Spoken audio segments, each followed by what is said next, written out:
हरि ओम। सर्वेभ्यो नमो नमः।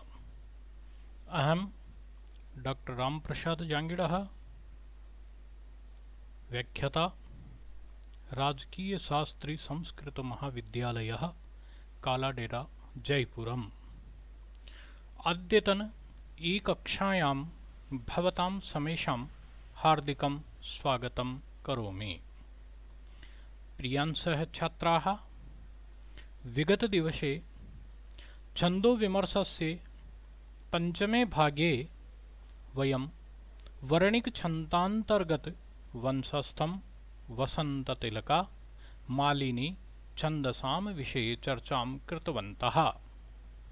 अद्य वयं शिखरिणी मन्दाक्रान्ता शार्दूलविक्रीडितम् इति एतेषां छन्दसां विषये अध्ययनं करिष्यामः।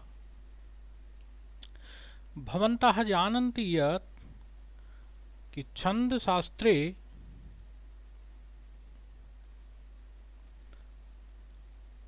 अनेकैः महाकविभिः स्वकीये काव्यग्रन्थेषु एतेषां छन्दसां बाहुल्येन प्रयोगं कृतवन्तः।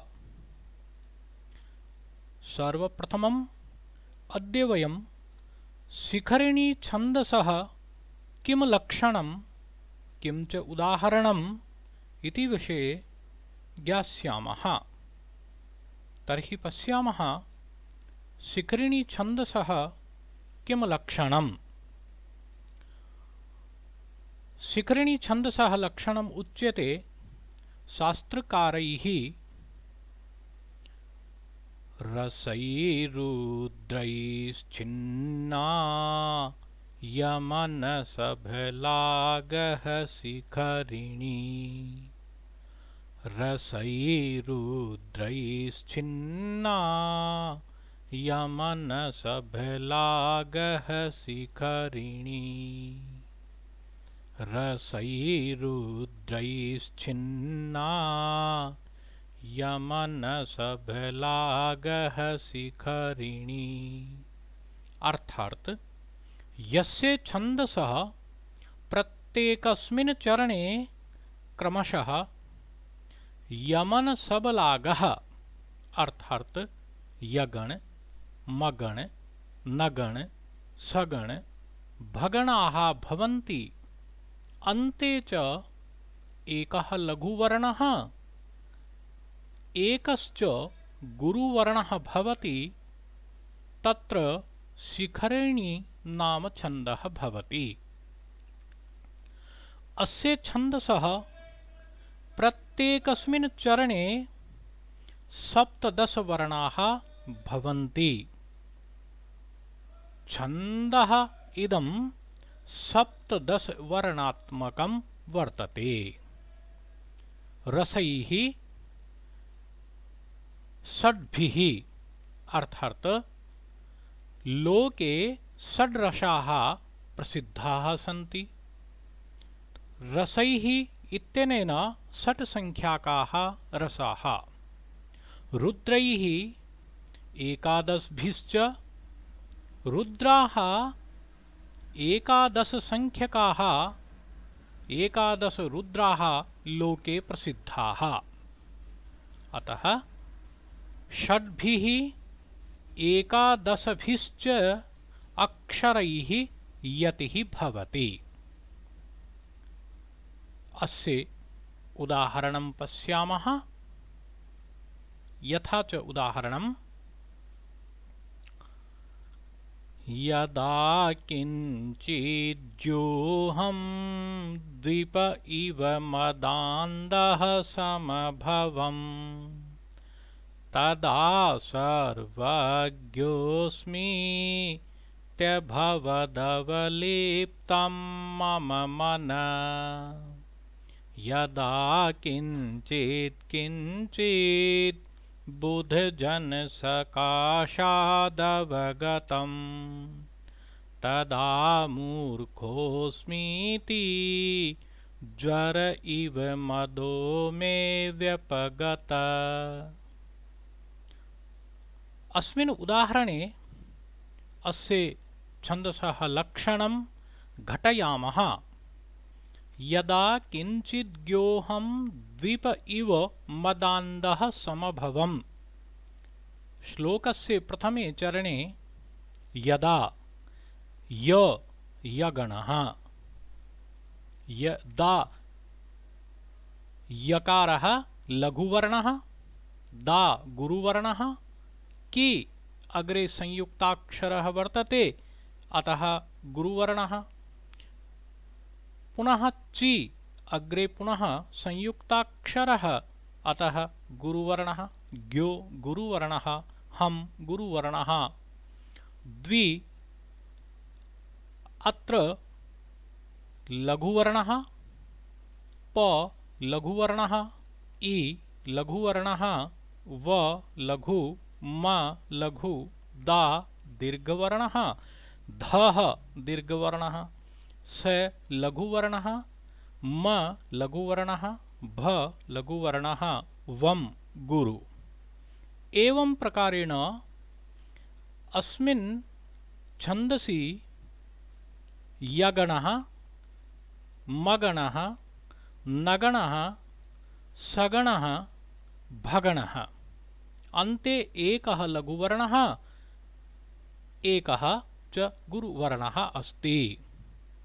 एवमेव द्वितीयचरणे तृतीयचरणे चतुर्थचरणे वयं द्रष्टुं शक्नुमः। अत्र प्रत्येकस्मिन् चरणे यगणः मगणः नगणः सगणः भगणाः सन्ति। अन्ते एकः लघुवर्णः एकः गुरुवर्णः अस्ति। रसै षड्भिः रुद्रैः एकादशभिश्च अक्षरैः यतिः अस्ति। अतः अत्र शिखरिणी नाम छन्दः वर्तते। एकवारं पुनः वदामः। अस्य लक्षणम् उदाहरणं च। लक्षणं रसैरुद्रैश्छिन्ना यमनसभलागः शिखरिणी। रसैरुद्रैश्छिन्ना यमनसभलागः शिखरिणी। लक्षणानुसारम् उदाहरणं पश्यामः।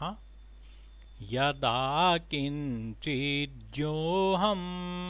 द्वीप इव मदान्धः समभवम् तदा सर्वज्ञोऽस्मीत्यभवदवलिप्तं मम मन।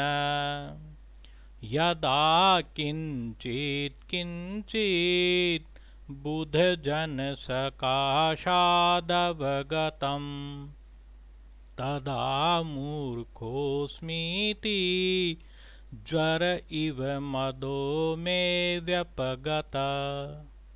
एवं प्रकारेण अस्य लक्षणस्य उदाहरणस्य च वारं वारम् अभ्यासः करणीयः।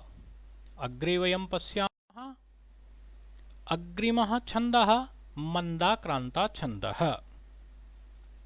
अस्य छन्दसः किं लक्षणं तर्हि आचार्यैः उक्तं मन्दाक्रान्ता छन्दसः लक्षणं मन्दाक्रान्तां बुधिरसनगै माभनौ तौ गयुग्मम्।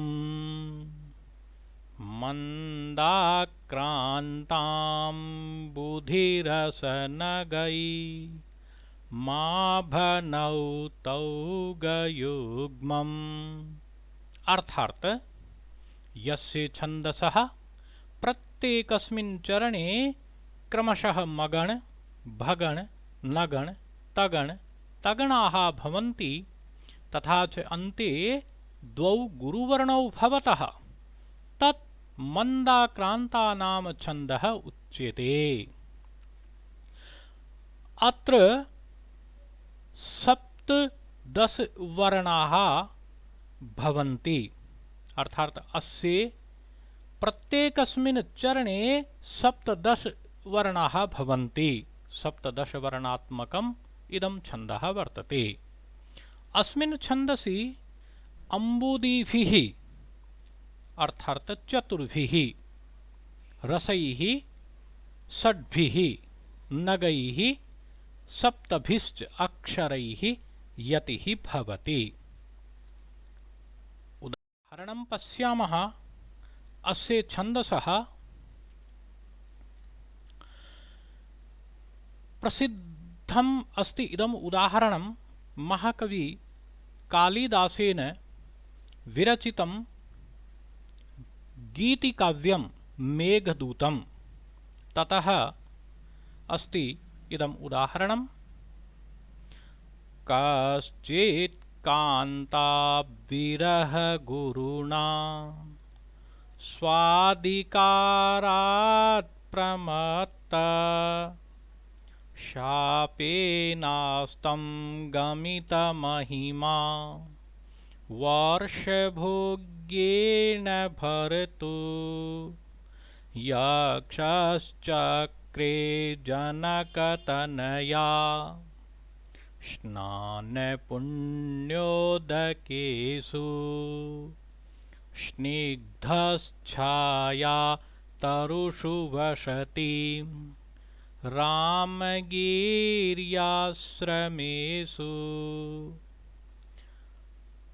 अस्मिन् उदाहरणे लक्षणं घटयामः। यथा कश्चित् कान्ता, कस् अग्रे संयुक्ताक्षरः वर्तते, अतः क गुरुवर्णः।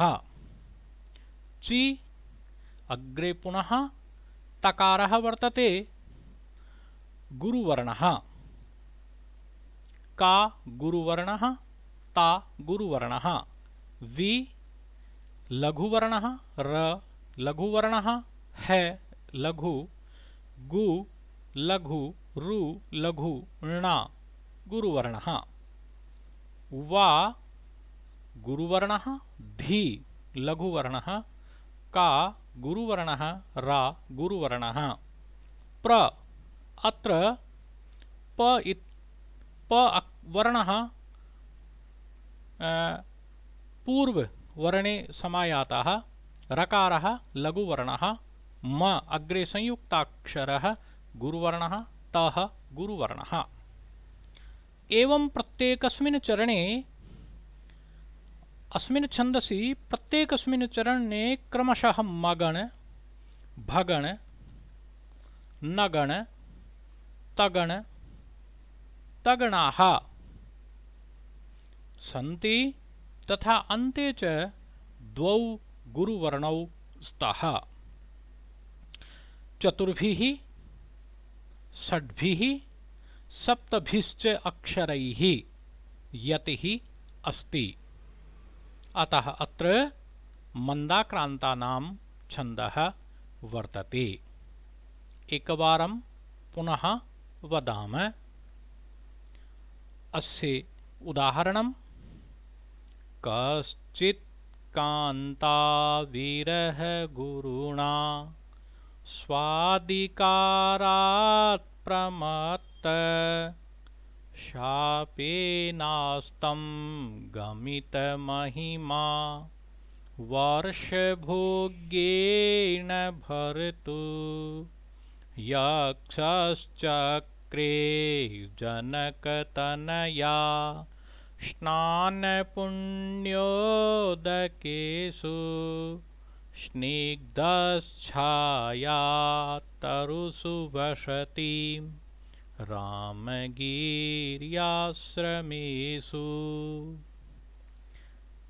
अतः बारंबारम् अस्य छन्दसः लक्षणम् उदाहरणं च बारंबारं वदामः। बारं अस्माभिः अभ्यासः करणीयः। अग्रे पश्यामः। शार्दूलविक्रीडितं नाम छन्दः। इदं छन्दः महत्वपूर्णं छन्दः वर्तते। शार्दूल इत्यस्य अर्थः भवति सिंहः। विक्रीडितम् अर्थात तस्य क्रीडा, सिंहस्य क्रीडा अर्थात सिंह जिस प्रकार उछलता कूदता है उसी प्रकार इस छंद में भी अक्षरों की उछल कूद होती है। तो देखते हैं, पश्यामः। सर्वप्रथमम् अस्य छन्दसः लक्षणम्। सूर्याश्वैर्यदिमः सजौषततगा शार्दूलविक्रीडितम्। सूर्याश्वैर्यदिमसजौषततगा शार्दूलविक्रीडितम्। सूर्याश्वैर्यदिमसजौषततगा शार्दूलविक्रीडितम्। अर्थात यस्य छन्दसः प्रत्येकस्मिन् चरणे क्रमशः मगण, शगण, जगण, सगण, तगण, तगणाः भवन्ति, तथा च अन्ते एकः गुरुवर्णः भवति, तत् शार्दूलविक्रीडितं नाम छन्दः कथ्यते। अस्मिन् छन्दसि 19 वर्णाः भवन्ति। 19 वर्णात्मकम् अस्ति इदं छन्दः। तथा च अस्मिन् छन्दसि सूर्यैः 12 सूर्याः 12 सूर्ये लोके प्रसिद्धाः सन्ति। अश्वैः 7 अक्षरैः यतिः भवति। उदाहरणं पश्यामः अस्य छन्दसः।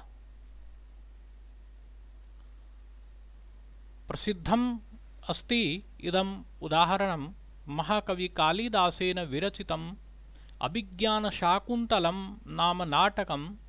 ततः अस्ति इदम् उदाहरणम्। पश्यामः। पातुं न प्रथमं व्यवस्यति जलम् युष्मास्वपीतेषु या नादत्ते प्रियमण्डनापि भवतां स्नेहेन या पल्लवम्। आद्देवः कुसुमप्रसूतिसमये यस्या भवत्युत्सव शेयं याति शकुन्तलापतिगृहम् सर्वैरनुज्ञायताम्। अस्मिन् छन्दसि प्रत्येकस्मिन् चरणे क्रमशः मगण, सगण, जगण, सगण, तगणाः सन्ति। तथा च अन्ते एकः गुरुवर्णः वर्तते। एवमेव प्रथमे चरणे यथा अस्ति, द्वितीये, तृतीये, चतुर्थे चरणे अपि एवमेव मगण, सगण, जगण, सगण, तगण, तगण एकः अन्ते गुरुवर्णः अस्ति। सूर्यैः 12 अक्षरैः, अश्वैः 7 अक्षरैः यतिः अस्ति। अतः अत्र शार्दूलविक्रीडितं नाम छन्दः वर्तते। एकवारं पुनः अस्य लक्षणं तथा च उदाहरणं वदामः। लक्षणमस्ति सूर्याश्वैर्यदिमसजौषततगा शार्दूलविक्रीडितम्। अस्य उदाहरणं लक्षणानुसारं पश्यामः। पातुं न प्रथमं व्यवस्यति जलम् योऽस्मास्वपीतेषु या नादत्ते प्रियमण्डनापि भवतां स्नेहेन या पल्लवम् आद्देवः कुसुमप्रसूतिसमये यस्याभवत्युत्सव सेयं याति शकुन्तलापतिगृहं सर्वैरनुज्ञायताम् सेयं याति शकुन्तलापतिगृहं सर्वैरनुज्ञायताम्। एवं प्रकारेण एतेषां छन्दसां लक्षणानि तथा च उदाहरणानि बारंबारं पठित्वा अस्माभिः स्मरणं कर्तव्यम्, अभ्यासः अस्माभिः करणीयः। अद्यतनपाठः भवद्भिः सम्यक्तया पठितः, अतः भवतां सर्वेषां धन्यवादः।